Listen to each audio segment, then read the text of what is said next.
I'm doing a new hop called The Next Big Thing. So the next big thing, I'm sorry, and I'm like fascinated by this blue over here. Apologize. The next big thing is about doing bigger embellishments or bigger things on your pages. So the first prompt is using an 8 by 10 photo. So I wanted to talk to you about what I chose to do to be able to incorporate an 8 by 10 photo, and maybe this will help you guys. Using an 8 by 10 photo, the thing that I find is very helpful is if you have a photo that has blank space, that has a lot of white space, and then in that white space, you can either put embellishments over it or kind of use it to put other things on the photo, or you can do like I did and actually either use a photo editing software. You can use even Microsoft Word or even Google Sheet documents to put text on top of an image. There's a lot of things that you can do. I used Photoshop Elements, and this is me putting my journaling directly on the 8 by 10.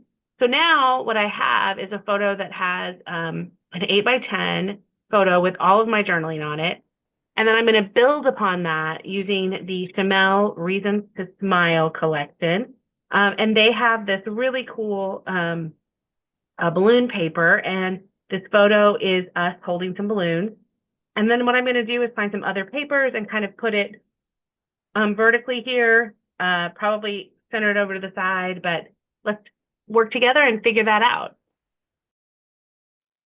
Okay, so I think that it made sense when I explained to you what I did as far as putting the journaling on the photo. To me, this is a great way to use 8 by 10s or even to use photos with a lot of blank space or white space. Sometimes, and I used to be better at this, I take photos purposefully to get the white space that I can either journal on or put a title on. So when you're composing your photos, look at, hey, can I get a lot of sky in that? Or can I get a lot of the road in that? One of my favorite photos of John and I is a photo of our shadows as we're walking down the road. And I was able to kind of have a whole bunch of space in the top so that I could journal up there. It's a great layout that I love, but it's the same kind of thing where you have the journaling space because you took the photo purposely to do that. And this photo was taken by PhotoPass people, so it just so happens I had all that blank space. It's not always the case. And there's me shaking my head because every time I record a video, I lose the tape. So anyway, the other thing that I did want to say is I used paper from the project pad. So Reasons to Smile came with a project pad, and the project pad is typically thinner cardstock or thinner paper. It's more paper weight than cardstock weight. But the good thing is it has solids. And one of the things from some of these collections is, particularly now as we are losing kind of, box stores or stores that you can just walk in and get cardstock. I know there was a time when, whether it was Joann's or Michael's or even a local scrapbook store, you could go in and they had every color of basil or every color of card, and you could just get what you needed. Now, finding solid cardstock is pretty difficult.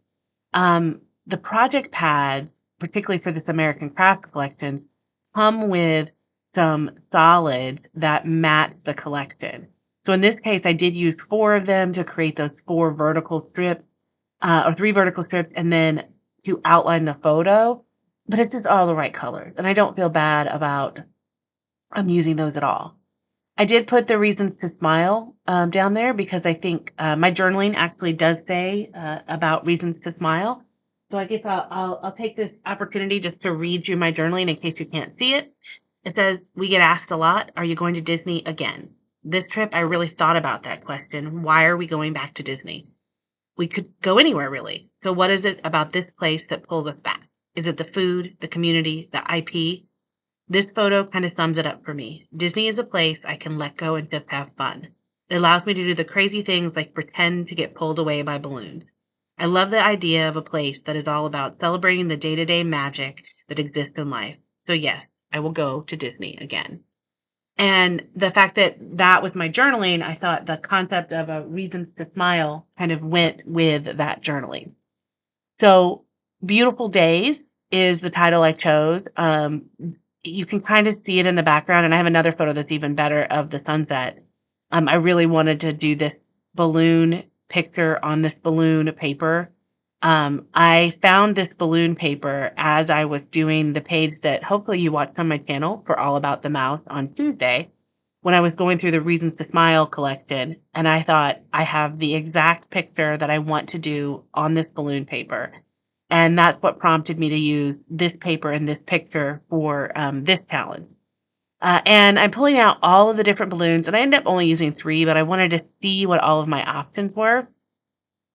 So I have one that is the foam sticker, and then 2 from just the embellishment packs. And I'm going to stick those down. And it's a lot of balloons, but that's really what the page is about, and it's super fun. I actually love my ears in this picture, are actually the balloon ears. I love the Mickey balloons. There's a part of me that wants to get one and just hold it and walk around the park with it. And I know that's completely ridiculous because I'm a grown woman, but, it's okay.